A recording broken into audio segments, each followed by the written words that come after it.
He has made more strangers laugh than almost any man alive, and he has done it while carrying a private ledger of loss that most of those laughing never think to ask about. That is a paradox sitting underneath Steve Harvey at 69 years old. A man whose face triggers instant joy on a television screen, whose booming voice has become one of the most recognizable sounds in American entertainment, and whose life away from the cameras reads like a catalog of quiet devastation. 2 marriages that ended in public wreckage. A $22 million tax debt he did not even know he owed until an accountant died. A stutter he spent a childhood trying to hide, followed by 3 years of actual homelessness spent sleeping in the back of his own car. A mistake on a pageant stage in 2015 that turned him, for a few unbearable weeks, into the most mocked man in the country. None of this is speculation. Harvey has told almost all of it himself, in interviews and books, on podcasts, in rooms where he did not have to perform. And when you place those admissions side by side, in the order they actually happened, what emerges is not simply a success story with a few bumps in the road. It is closer to a portrait of a man who built an empire out of the very wreckage that should have ended him, and who is still, even now, carrying pieces of that wreckage that fame was never able to fully repair. Before we go further, leave a like for Steve Harvey and subscribe to the channel if stories like this speak to you. Because what follows is not a takedown, and it is not a celebration. It is simply an honest look at the cost. Steve Harvey was born on January 17, 1957, in Welch, West Virginia, a small coal town tucked into the Appalachian Hills, the kind of place where a man's life was often decided by which mine he worked and how long his lungs held out. His father, Jesse Harvey, was a coal miner, and coal dust was as much a part of the household as furniture. His mother, Eloise, was a schoolteacher, a woman who understood the value of education even in a town that did not always reward it. Steve was the youngest of 5 children, and by the time he was old enough to remember much of anything, the family had relocated to Cleveland, Ohio, settling into a neighborhood on the city's east side where opportunity was scarce, and the odds were already stacked against a black child growing up in the 1960s Midwest. Cleveland did not soften the hardship his parents had hoped to escape. It simply changed its shape. The streets were rougher. The apartments were smaller. The path forward, if there was one, was narrow and easy to lose. What made Harvey's childhood distinct, even among children raised in similar poverty, was his stutter. It is a detail that gets mentioned often in retrospectives of his life, but it is worth sitting with for a moment, because a stutter in a working-class black neighborhood in the 1960s was not treated gently. Other children laughed. Teachers grew impatient. Simple classroom exercises, the kind most children move through without a second thought, became small trials for young Steve, moments where he had to decide whether the risk of being laughed at was worth raising his hand at all. He has spoken about this in later interviews with a kind of dry humor that only comes from having survived it, joking that the very thing meant to embarrass him into silence eventually became the raw material for perfect comic timing. But the joke sits on top of something real. A child who stutters and gets laughed at for it does not simply shrug it off. He learns, early, that his voice can be a liability. That lesson does not disappear just because the man later found a stage. There's a specific classroom memory Harvey has returned to again and again across decades of interviews, most notably during a 2017 appearance on Oprah's Masterclass, and it captures the shape of that tension better than any general description could. His 6th grade teacher assigned the class a simple exercise. Write down what you want to be when you grow up.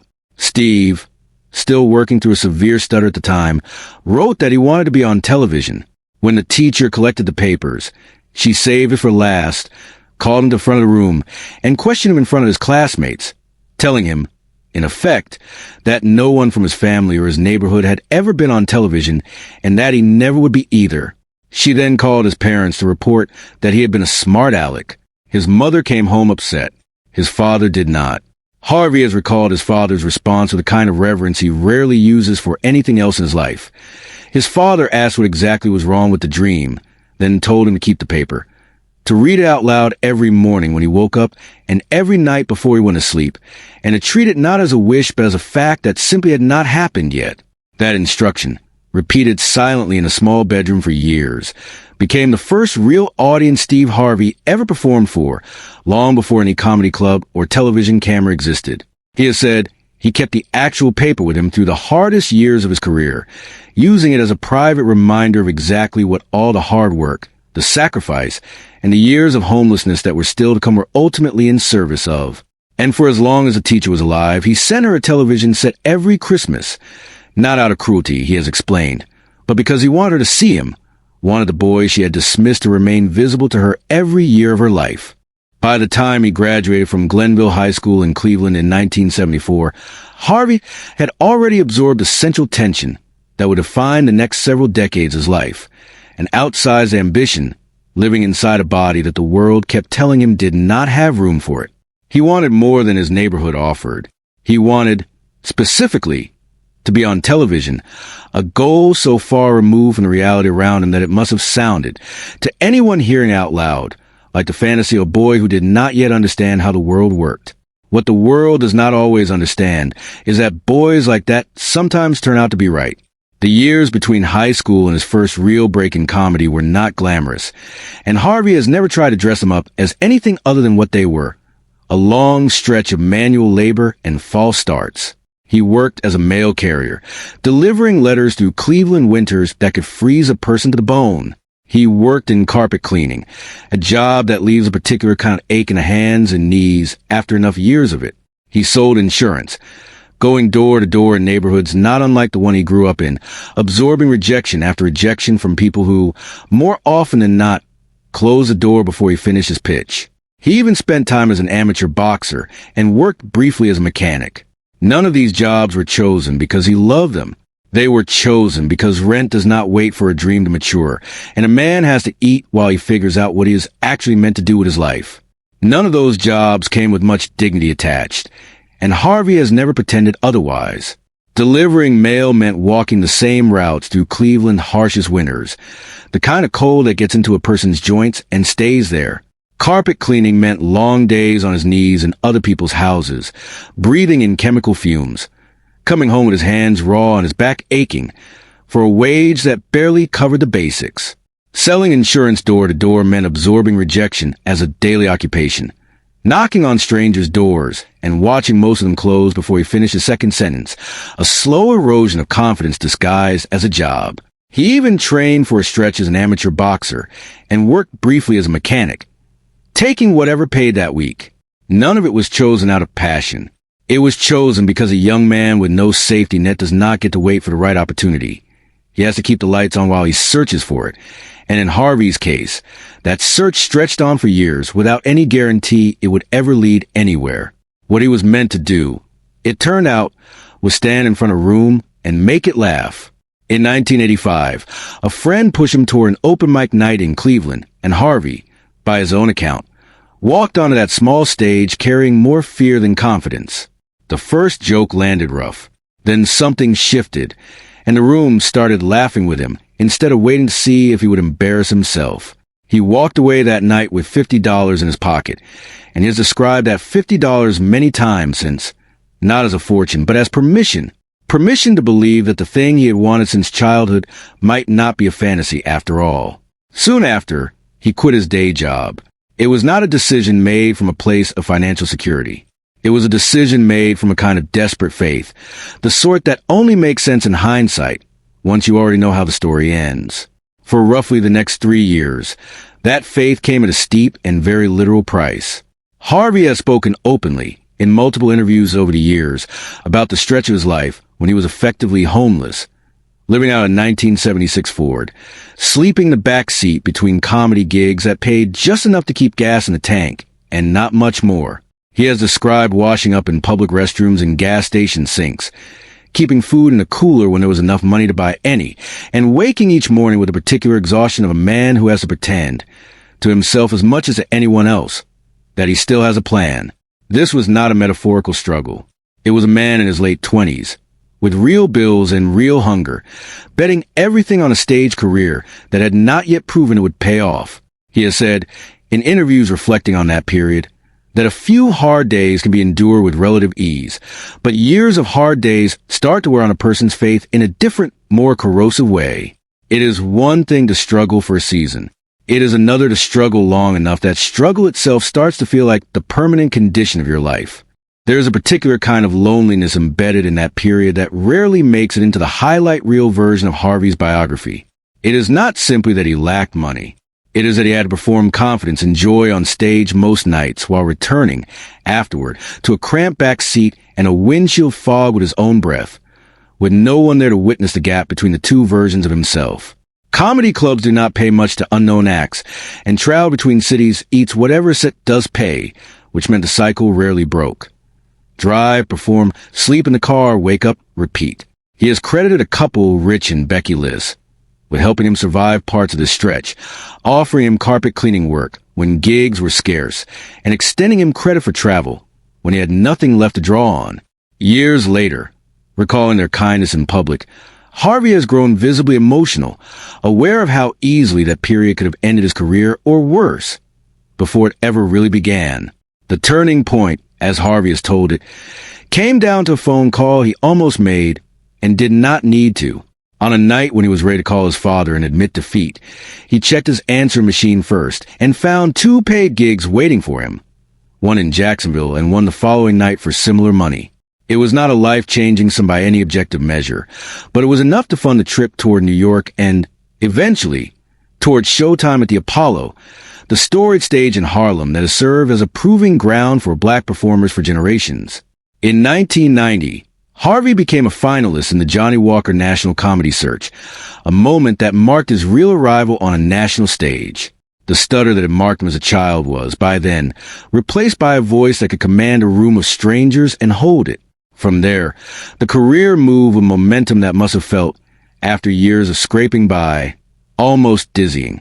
In 1993, Harvey began hosting the syndicated version of Showtime at the Apollo, stepping into a role with real cultural weight behind it. His first network sitcom, Me and the Boys, arrived in 1994, followed in 1996 by The Steve Harvey Show, which ran until 2002 and turned him into a genuine television fixture, known for his sharp suits, his comic timing, and a hosting style that felt both commanding and warm. Between 1997 and 2000, he toured as part of the Kings of Comedy alongside Cedric the Entertainer, D.L. Hughley, and Bernie Mac, a run that Spike Lee captured on film in 2000's The Original Kings of Comedy, cementing all 4 men as some of the most significant black comedians of their generation. On paper, this is a clean success story. A poor kid from Cleveland claws his way to network television and a sold-out arena tour. But success, in Harvey's case, was arriving at the exact moment his personal life was starting to come apart, and the 2 stories were never separate. They were happening in the same years, to the same man, and one was quietly costing him the other. In 1981, well before any of this fame arrived, a 24-year-old Harvey married Marcia, and together they had 3 children, twin daughters Brandy and Carly, and a son, Broderick Jr. Those early years of marriage overlapped almost exactly with his hardest years chasing comedy. The years of the car, the odd jobs, the $50 nights. Marcia was the one at home holding the household together, while Harvey was on the road trying to build a career that had not yet proven it would work. That is not a criticism of either of them. It is simply the shape of what was happening. A man pouring everything he had into a dream that might rescue his family financially, while the day-to-day work of raising that family fell disproportionately on the person who stayed. By 1994, the marriage had ended in divorce, arriving at almost the exact moment Harvey's television career was beginning to take off. He has spoken since with real regret about that timing, about missed bedtimes and forgotten birthdays, and a particular ache of knowing that the thing that was supposed to save his family also pulled him away from it. It is one of the quieter tragedies buried inside his biography. The dream that was meant to be a rescue mission for the people he loved most became, for a period, the reason some of them grew up without him fully present. There's a version of this story that gets told as simple triumph. The poor kid who fought his way out and gave his family a better life. And that version is not false. But it leaves out the specific arithmetic of what fighting that hard for that long actually costs a household. Every night spent driving to a club in another city was a night his children fell asleep without him in the house. Every early gig that finally started to pay real money was money that could not undo the years already spent absent while it was being earned. Harvey has never claimed the trade was worth it in some tidy, redemptive sense. He has instead described it more honestly as a debt of a different kind, one that cannot be paid off with a large check or a famous last name, because what actually owes is time, and time, once spent, does not come back. Brandy, Carly, and Broderick Jr. grew up watching their father's face become one of the most recognized in the country, which is its own strange inheritance. A parent who is, in some sense, shared with millions of strangers who never had to compete for his attention the way a child does. 2 years after that divorce, in 1996, Harvey married Mary Shackelford, and the following year their son Winton was born. For a while, by Harvey's own accounts, this marriage offered something that had been missing, a sense of stability arriving just as his career was accelerating into its most demanding phase. But the same pattern that had strained his first marriage began to reassert itself. The Steve Harvey Show tapings, Apollo hosting Judy's, the Kings of Comedy tour, an increasingly packed schedule of appearances and projects all pulled him away from home for longer stretches, and the marriage began to fracture in the familiar, quiet ways that marriages do before anyone outside the household notices. Missed calls, empty chairs at dinner, a silence that lasts longer than it should. By 2005, after nearly a decade together, the marriage ended, and this time the ending did not stay private. Shackelford's allegations against Harvey became public, generating headlines and tabloid coverage, even as courts later dismissed or rejected many of the most serious claims. The two would go on to sue each other multiple times over the following years, including disputes over custody and Harvey's access to Winton, and their relationship remained, by most public accounts, contentious for a long time afterward. For a man who had spent his childhood terrified of being laughed at, having his second marriage play out as public spectacle must have reopened something close to that original wound. Except now the audience was not a classroom. It was the country. It was in the aftermath of that second divorce that Harvey met, or rather re-met, Marjorie Bridges. He had first noticed her years earlier from a stage in Memphis, but life had taken them in separate directions.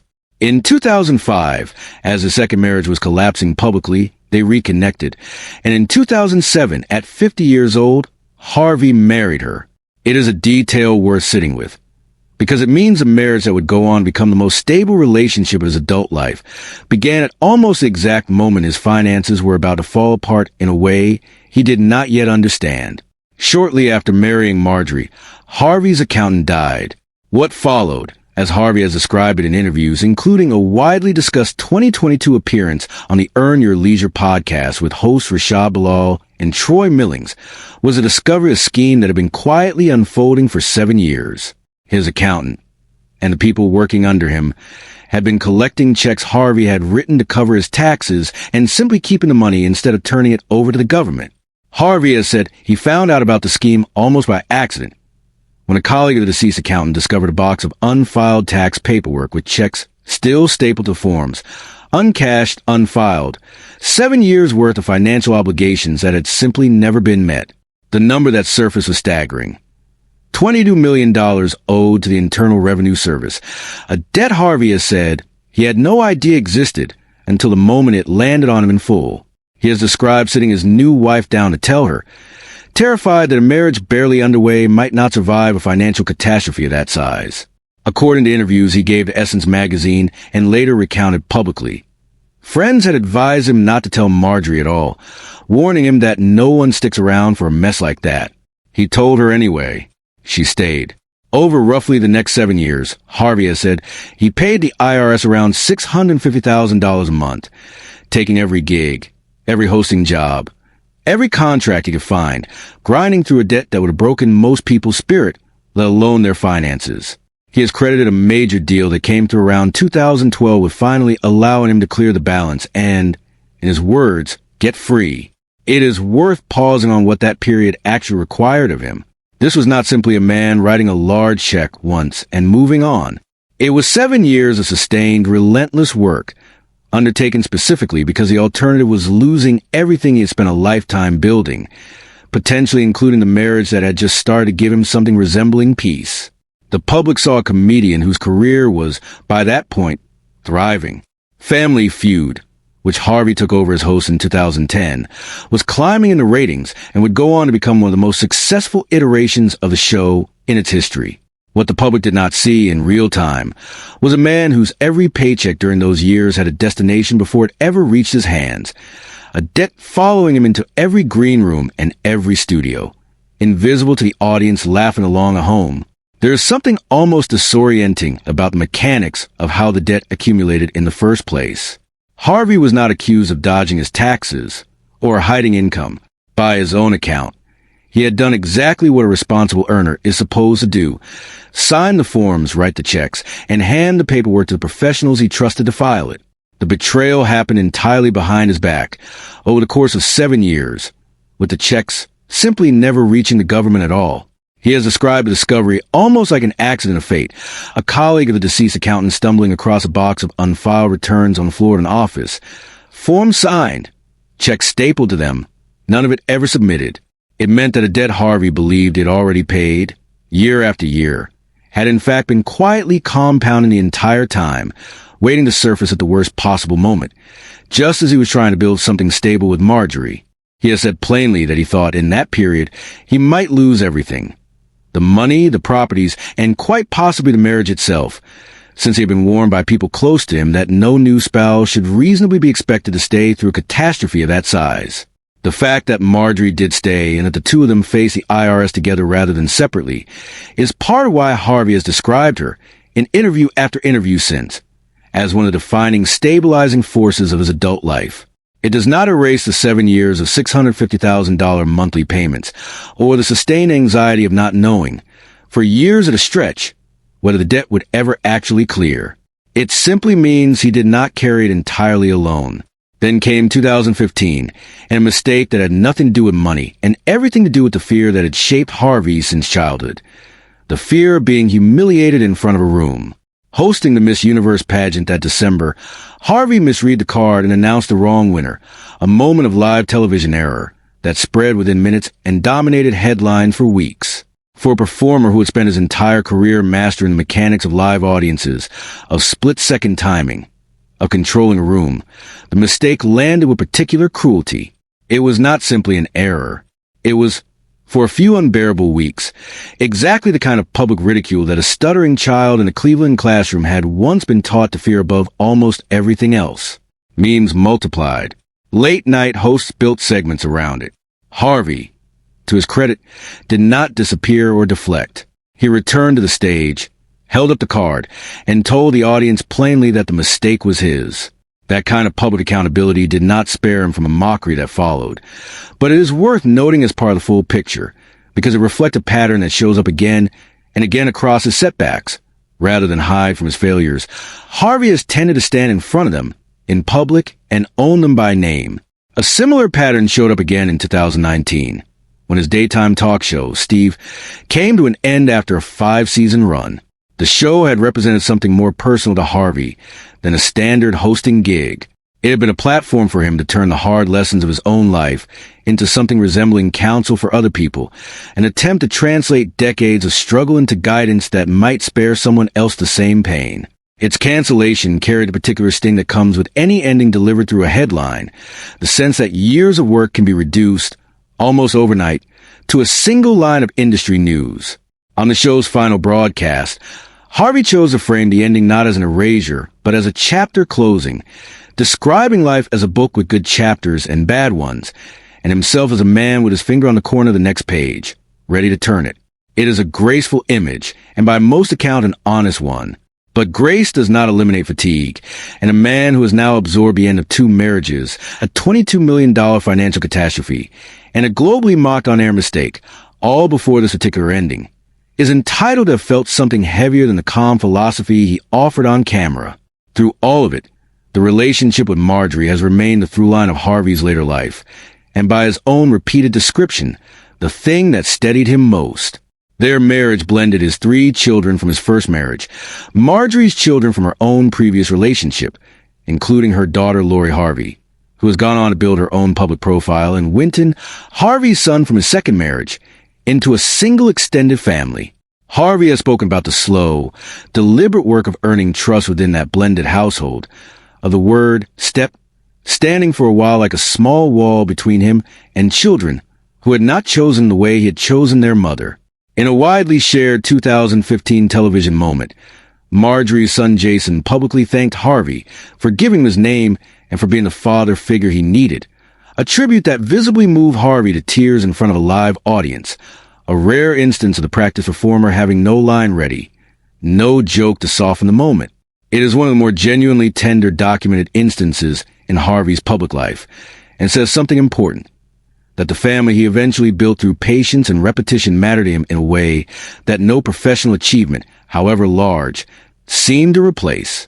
What makes that moment worth lingering on is the contrast it offers with everything that came before it. Here was a man who had, by his own admission, gotten fatherhood partially wrong the first time around, distracted by a career that had not yet paid off, and gotten it painfully wrong the second time, watching a marriage collapse into litigation, while a young son absorbed the fallout.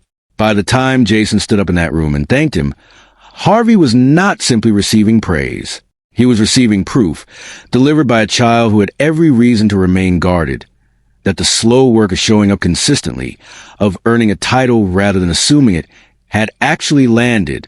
Winton, too, chose as a teenager to live with Harvey, a decision Harvey has described receiving not as an entitlement restored, but as a form of grace he had to actively earn back, given how much of Winton's early childhood had been shaped by his parents' contentious split. These are not small victories dressed up to look meaningful. They represent a man deliberately trying to close the exact gaps that his earlier ambition had helped create, doing the work in his 60s that circumstance had not allowed him to do in his 30s and 40s. Which brings us to where Harvey stands now. At 69 years old, a man whose net worth is commonly estimated in the neighborhood of $200 million, sitting atop a business built across television, radio, publishing, and production. Family Feud remains one of the most durable properties in American syndicated television, its production now closely associated with Atlanta, where Harvey has built much of his personal and professional life. Celebrity Family Feud extends a format further. The Steve Harvey Morning Show continues to reach listeners across the country each weekday.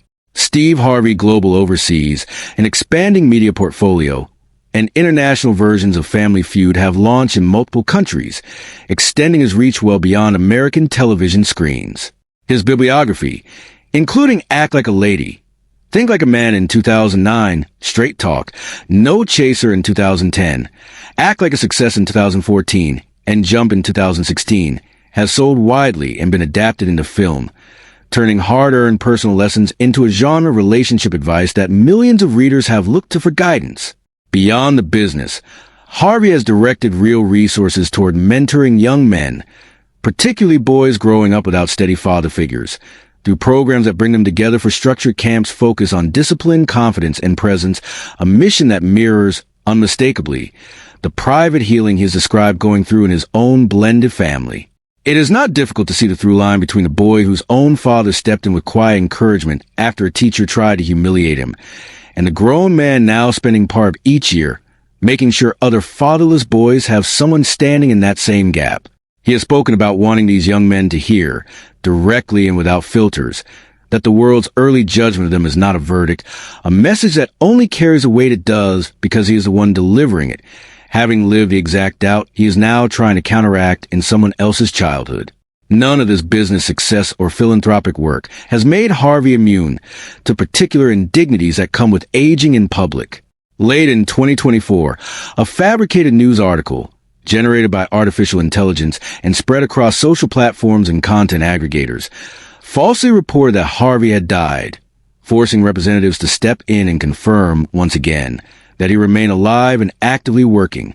It was not the first such hoax, and by most accounts it was not the last, part of a recurring pattern in which unverified claims about his death or his health surface online, get amplified before anyone checks them, and then have to be walked back publicly after the damage of the headline has already spread. Alongside these hoaxes, speculation about his physical health has circulated periodically as well, often without any confirmed medical source behind it. Harvey has, at points, spoken candidly and with self-deprecating humor about the ordinary realities of getting older, joking in a January 2023 appearance on The View about struggling to get out of a beanbag chair while playing with his grandchildren, a small, human moment far removed from the manufactured drama of an online death hoax. But there is something quietly exhausting, Even for a man built for the spotlight, about having to repeatedly prove you're still alive to an internet that seems, at times, almost eager to write your ending before you are ready to write it yourself. And yet, even at the height of all this, Harvey has not been able to fully escape the particular cruelty that fame reserves for aging public figures. The rumor mill. In recent years, false reports of his death have circulated repeatedly online, including a widely debunked hoax in December 2024 built on an AI-generated article, forcing Harvey and his team to publicly confirm again and again that he was alive and still working. Speculation about his health has followed a similar pattern, spreading across social media without any confirmed medical basis. The kind of rumor that attaches itself to any public figure who is visibly aged in the spotlight, whether or not there is any truth behind it. There is no verified, on-the-record health condition that Harvey has confirmed publicly, and it is worth being precise about that, rather than repeating speculation as though it were fact. What is verifiable is something quieter and, in its own way, sadder. A man who spent his childhood terrified of being mocked has spent part of his 7th decade of life having to publicly deny that he is dead, correcting strangers online who had decided, without evidence, that his story is already over. Taken together, the through line of Steve Harvey's life is not simply one of poverty overcome or fame achieved. It is a story about the recurring, almost punishing gap between public triumph and private cost. He escaped a childhood of cold dust and cracked sidewalks, and it cost him the comfort of an easy adolescence and left him with a stutter he had to make peace with in front of an entire industry. He clawed his way out of 3 years spent sleeping in a car, and it cost him the earliest years of parenting his first 3 children.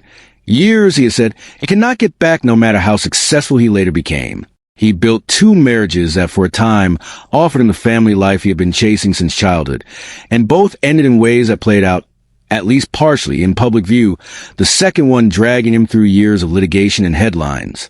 He built an empire large enough to make a $22 million tax debt survivable, and getting there required 7 years of grinding work undertaken specifically because he feared losing the one marriage that had finally given him peace. He mastered live television so completely that networks built entire franchises around his presence, and it took one wrong card on one December night to turn him, briefly, into a global punchline.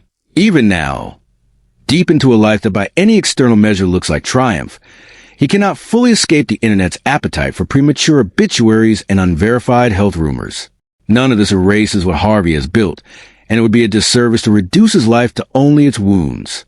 The blended family that gathers around him now, the mentoring camps reaching young men who remind him of the boy he once was, the marriage to Marjorie that has outlasted every crisis thrown at it since 2007, all of it represents something real and hard-won. But the tragedy embedded in Harvey's story is not that he failed. It is that success, even success on the scale he eventually achieved, never fully protected him from the cost that came before it, and in some cases arrived alongside it. The applause never quite silenced a memory of a torn piece of paper in a Cleveland classroom. The financial recovery never fully erased the fear of losing everything twice. The blended family he built with such patience does not undo the years his first 3 children spent without him fully present. Fame, in Harvey's case, did not rescue him from pain so much as it gave him a bigger stage to survive it on, in front of more people, with fewer places to hide the parts that still ache. That is a quieter, more honest version of his story, the one that does not fit neatly into a highlight reel. A man who has spent decades making the rest of us laugh, while carrying, mostly in silence, the accumulated weight of everything laughter was never enough to fix. If there's a lesson in it, it may simply be this. The people who make a room forget its troubles for an hour are rarely the people without troubles of their own. They are often the people who understand loss most intimately and have simply decided, night after night, to hand the rest of us their joy anyway.